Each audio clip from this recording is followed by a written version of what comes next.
your responsibilities. So, the Cabinet Secretary, I'm delighted this morning to join you today for the official opening and launch of this important induction on paralegal and security management program. We are here to demonstrate our acknowledgement and appreciation of the chiefs and assistant chiefs as a revered institution within both the government as an administration as well as the Kenyan society as a whole. As government agents of service delivery at the grassroots, it is great to see that your mandate as chiefs and assistant chiefs has expanded over time to encompass a much broader range of responsibilities, and we are glad that more often than not, you have risen up to the occasion, and even in the face of challenging circumstances, you've been able to deliver for the Kenyan citizenry. We all agree that security management begins at the grassroots, and in fact, there is no civil servant who understands the local security landscape better than the men and women who are gathered here today. You are the first responders, the trusted link between the state and wananchi, and the front line in maintaining peace and stability. However, the challenges that you face are complex and are constantly evolving. First, we recognize that career stagnation has been a persistent challenge for the government administrators. From the Jukwaa la Usalama engagement forums that are being spearheaded by Waziri, now we know better how demoralizing it can be to serve with dedication, yet you feel professionally stuck. Secondly, the nature of the threats and the issues that you face today are very volatile and dynamic. From radicalization to land disputes, domestic violence, to gangs and petty crime, climate-related conflicts, to teen pregnancies, and many more. These realities demand that we redefine what it means to be a chief or an assistant chief in the current or in the 21st century.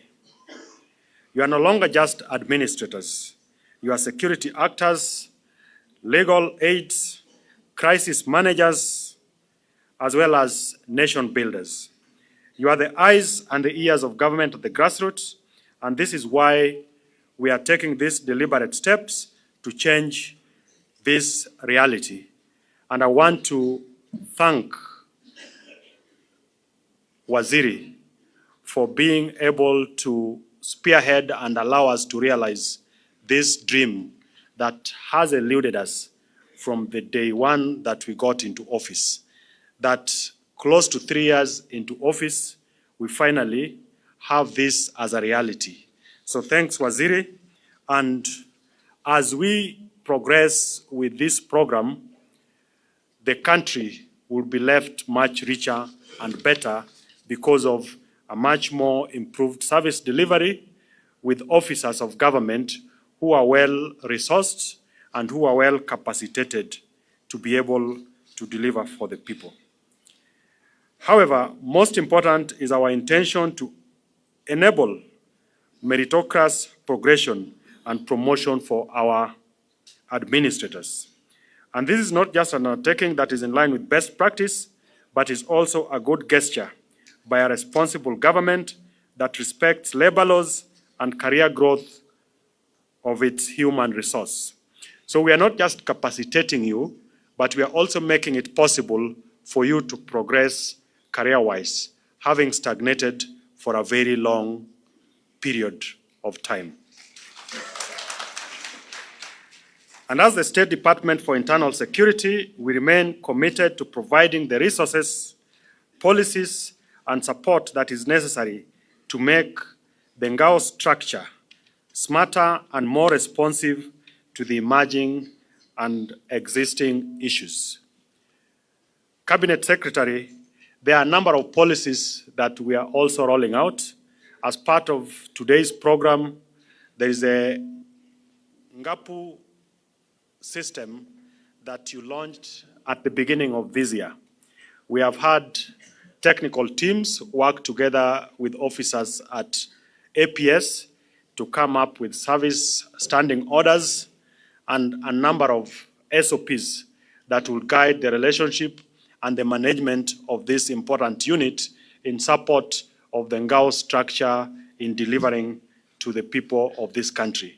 And later on, you'll also have an opportunity to engage the leadership of our chiefs and chiefs from across the country so that you're able to speak to some of the issues that are very important in the running of the Ngao infrastructure, in the running of the administration of President Ruto for better and effective service delivery to the people.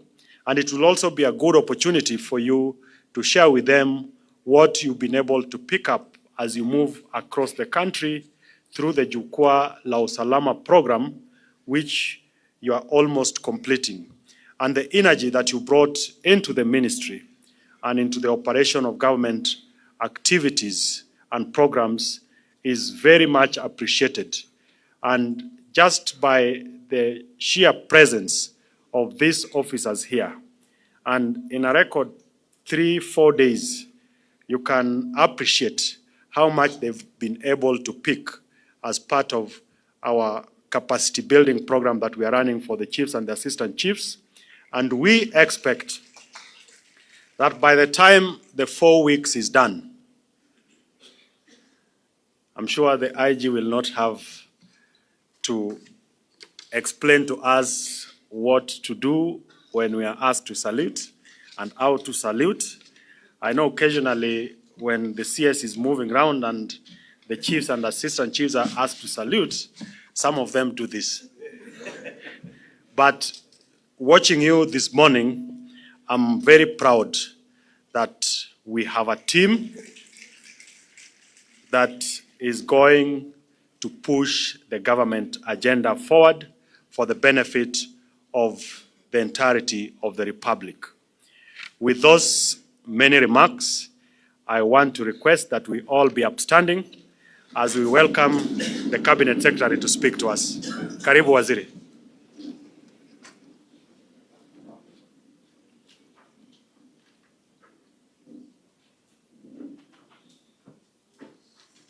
Please be seated.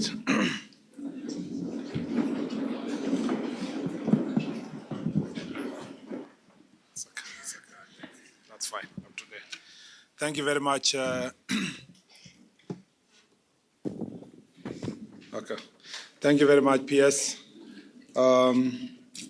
The PS Internal Security and National Administration, Dr. Raymond Omolo, the Inspector General of Police, Mr. Douglas Kanja, the Deputy Inspector General of Police, APS, Mr. Gilbert Masengeli, the senior government officials present from both the ministry and from the National Police Service, our visitors from the various agencies here in present, and all the students, which are the chiefs and the assistant chiefs.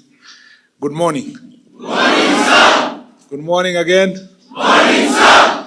From the time I came to the field for Jukwaa la Usalama, now there is a lot of changes. Even your voice alone has changed. Thank you very much. And you look very good, by the way. It's always good to have a uniform. As a service, as service delivery facilitators of the last mile, chiefs and assistant chiefs are the bedrock of our administration. You form the base of national government administration and security framework. By enforcing law and order right at the grassroots, you provide a strong backdrop of our bottom-up economic transformation agenda. This, coupled with increased empowerment of the citizenry, high expectations, as well as Yes, as well as this coupled with the increased empowerment of the citizenry, high expectations, as well as changing security dynamics, calls for continuous learning and adoption. It is with this realization that the Kenya Kwanza administration, right at the onset, acknowledged training and capacity building for civil servants as a major driver for effective service delivery. And that is contained in the Kenya Kwanza manifesto, that training of civil servants to have an effective public service is extremely important. Training is important because of the changing times. How we used to do things 20 years ago, when most of you were employed, is not the way we do them today.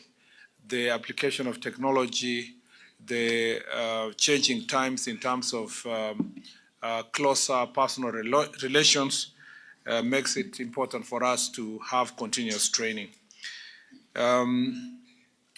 There is need to ensure that all our civil servants are empowered, well-trained, and well-equipped with prerequisite skills and knowledge to serve the citizens effectively.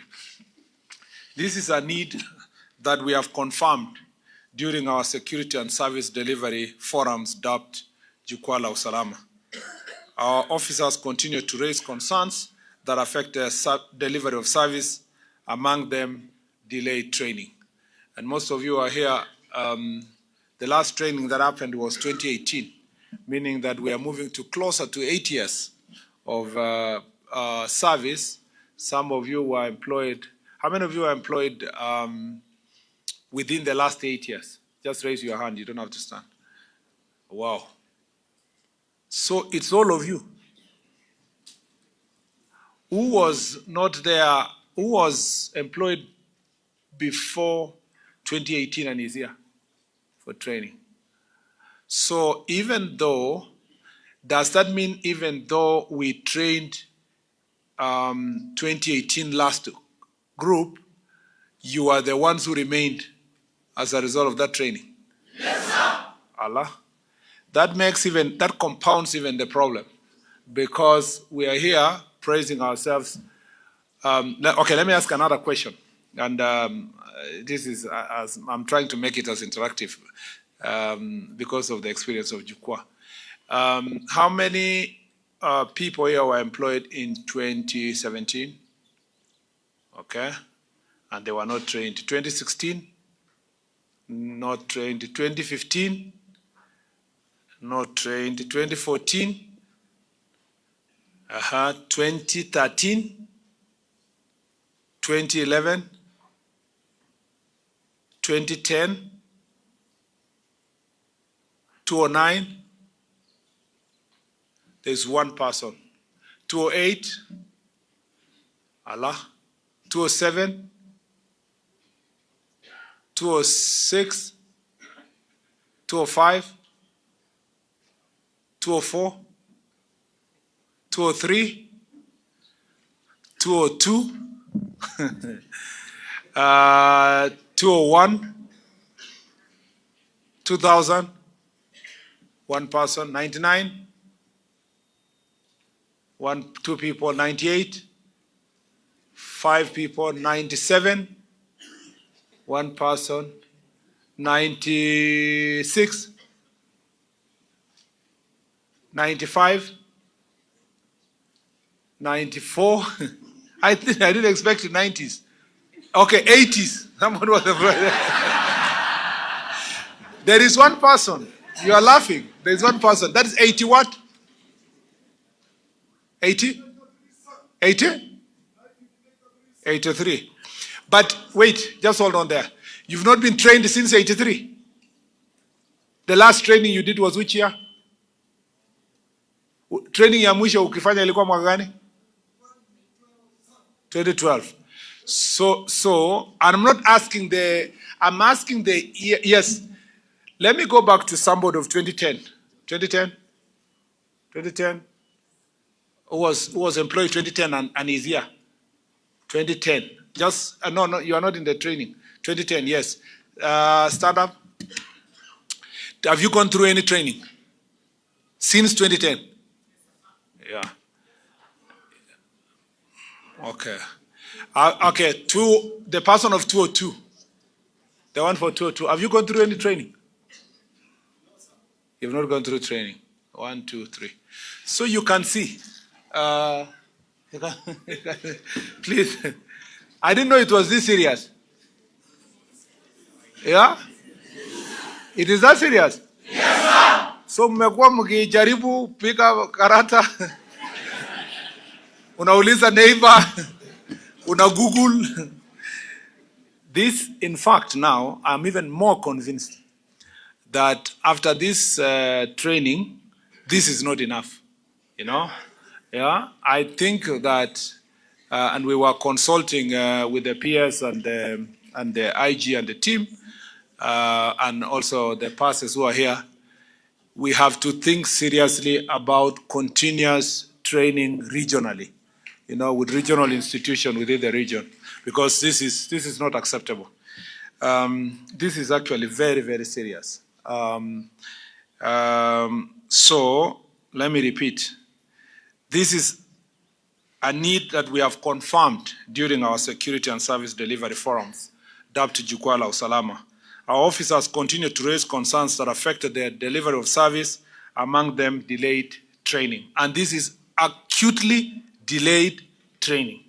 If you have somebody here who was employed in 2000 and they've never done any training, that is really, really sick. They are almost going to retirement without capacity building and training.